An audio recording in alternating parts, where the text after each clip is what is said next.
if this video found you right now, it's surely not by accident. Carl Jung understood that certain truths only reveal themselves when your soul is ready to receive them. There's a reason you're here in this exact moment, hearing these words, feeling whatever you're feeling. Something inside you is cracking open, and you can sense it, even if you can't name it yet. You've been feeling it for a while now. The restlessness that won't let you sleep.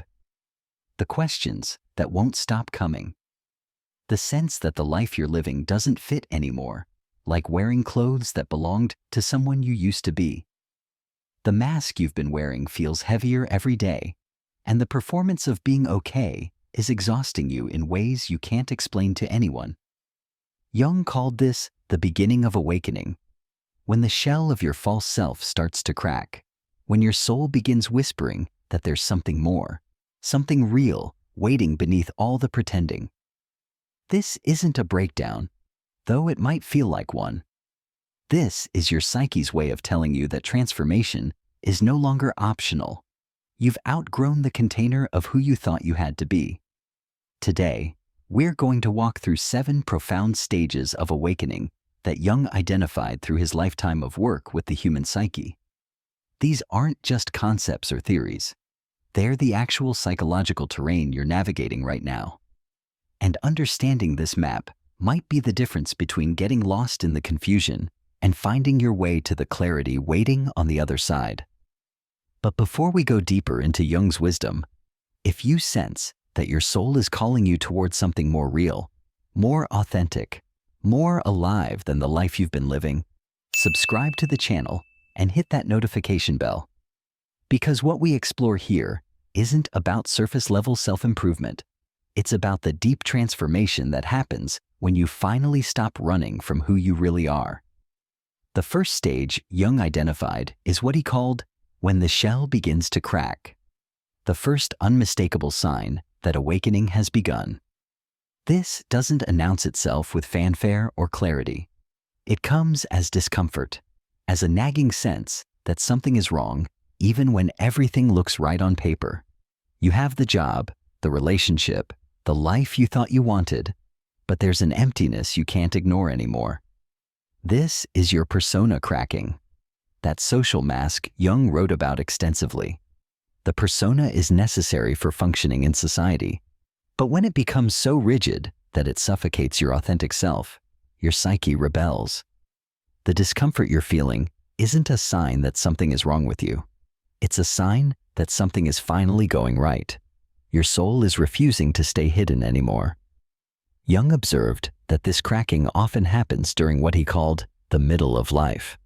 Not necessarily a specific age, but a psychological moment when you've lived long enough to realize that the strategies that got you here won't get you where you actually need to go. The goals you've been chasing start feeling hollow. The relationships built on who you pretended to be start feeling suffocating. The identity you constructed so carefully starts feeling like a cage. The second stage is when the soul speaks. The shift from crisis to calling. This is where many people get stuck because they interpret their inner turmoil as depression, as something to medicate away, or therapy away, or positive think away.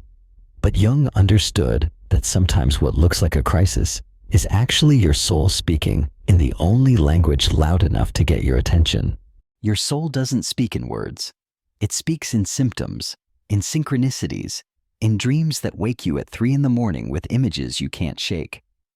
It speaks in the sudden tears that come from nowhere, in the books that fall off shelves into your hands, in the conversations that find you exactly when you need them. Your rational mind wants to dismiss these as coincidence, but Jung knew better. He called it the language of the unconscious, and learning to listen is crucial.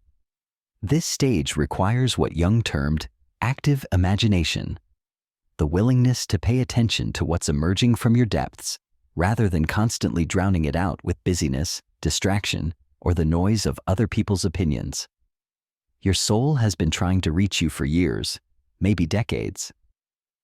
But you've been too busy performing, achieving, pleasing, and surviving to hear it.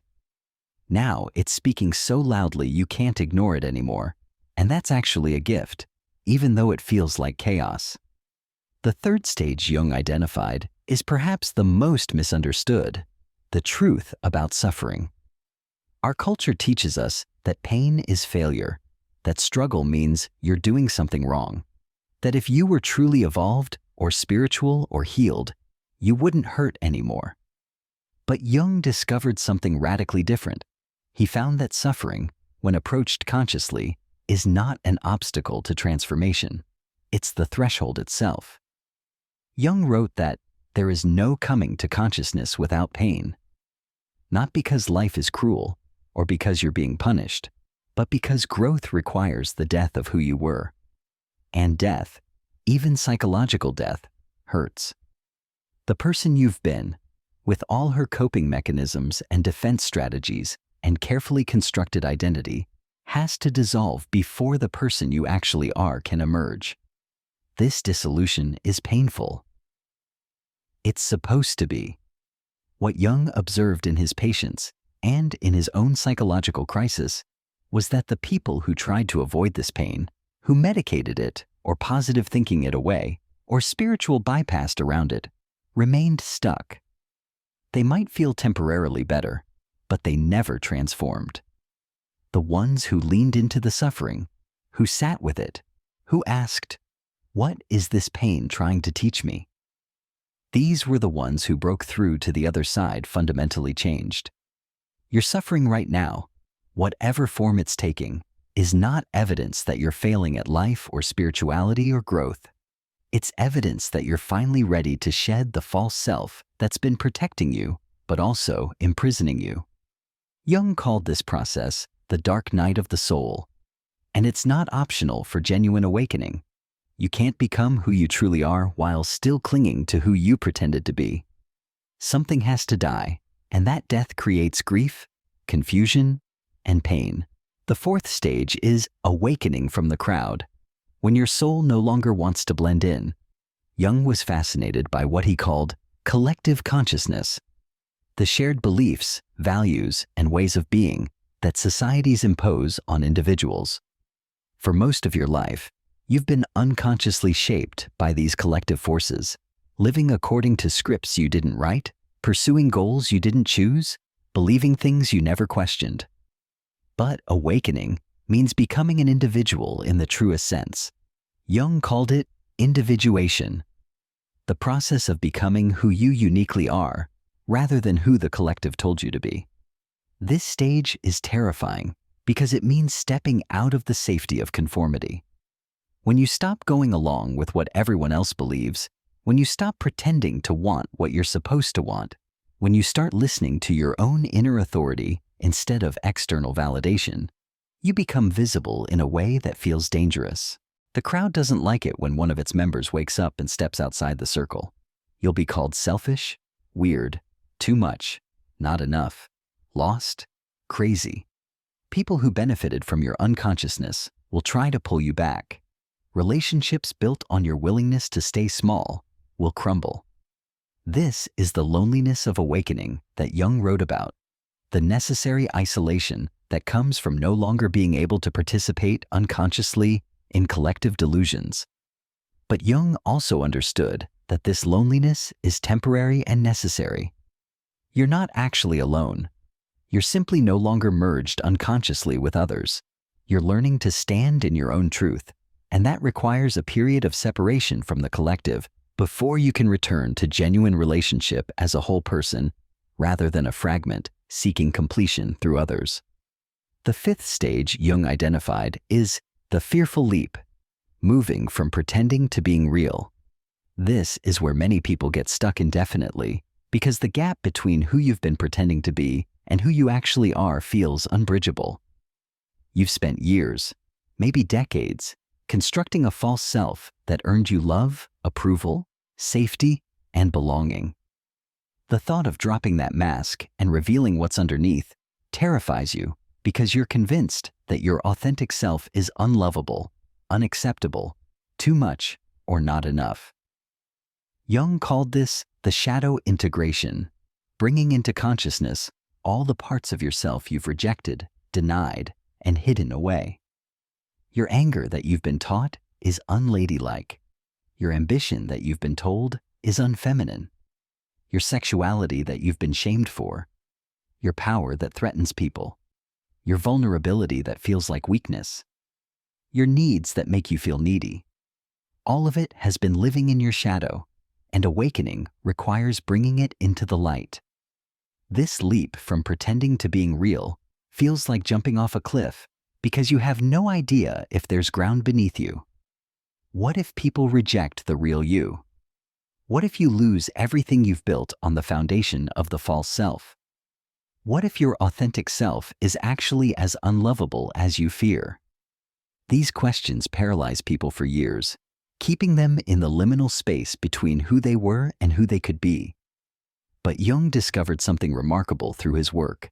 The authentic self, once revealed, creates genuine connection in ways the false self never could. Yes, some people will leave when you stop pretending, but the ones who stay, and the new people who arrive, will be relating to the real you, not the performance. And that creates a quality of intimacy and belonging that the false self could never access, no matter how perfectly it performed. The sixth stage is perhaps the most liberating and the most challenging. No one is coming to save you. Jung saw this pattern repeatedly. People waiting for the perfect teacher, the right partner, the ideal circumstances, some external force to come rescue them from their own lives.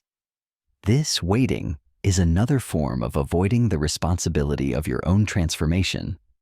Awakening requires what Jung called radical responsibility. The recognition that you are the author of your experience, the creator of your reality, the one who must do the work no one else can do for you. Not because you caused everything that happened to you, but because you're the only one who can decide what it means and who you become in response to it. This doesn't mean you don't need support, community, or guidance. It means you stop outsourcing your power to others. Stop waiting for permission to become who you are. Stop postponing your life until conditions are perfect. Jung understood that the hero's journey, which he saw as a universal pattern in human psychology, requires the hero to descend alone, face the dragon alone, retrieve the treasure alone, and return transformed. No one can do it for you. If you've been waiting for someone to save you, for life to get easier, for the universe to give you a sign, this is your sign. The only person who can save you is you. The only permission you need is your own. The only approval that matters is yours. This realization is both terrifying and liberating because it means you can stop waiting and start living. Subscribe to this channel if you're ready to stop waiting for rescue and start becoming the person you've been searching for. The seventh and final stage Jung identified is the most paradoxical. When you stop searching, you become what you were searching for. After all the work of cracking open, listening to your soul, facing your suffering, leaving the crowd, leaping into authenticity, and taking responsibility, there comes a moment when the searching itself becomes the obstacle. Jung observed that many people become addicted to the search, to personal development, to healing, to transformation. They go from teacher to teacher, workshop to workshop, book to book, never landing anywhere because they're convinced that the answer is always one more practice away, one more insight away, one more breakthrough away. But Jung discovered that this endless seeking is often a sophisticated form of avoiding the present moment, of refusing to simply be. The final awakening happens when you realize you were never broken in the first place. All the searching, all the healing, all the transformation, it was bringing you back to what you already were beneath all the conditioning, trauma, and false identities. Jung called this the self, the totality of who you are, conscious and unconscious, light and shadow, human and divine. It was always there, waiting beneath everything you thought you had to fix, heal, or transcend. When you stop searching and simply be, when you drop into the present moment without needing it to be different, when you recognize yourself as whole rather than broken, That's when the real transformation completes. You stop trying to become enlightened and realize you're already the awareness in which all experience arises. You stop trying to find peace and recognize you are peace itself, just temporarily confused by identification with thoughts and emotions. Jung spent his life guiding people through these 7 stages, from the first crack in the shell to the final recognition of wholeness. He understood that awakening isn't a destination you arrive at once and for all. It's a continuous process of becoming more conscious, more authentic, more whole. You'll cycle through these stages repeatedly at deeper levels, peeling away layers of conditioning and false identity until what remains is the irreducible core of who you actually are.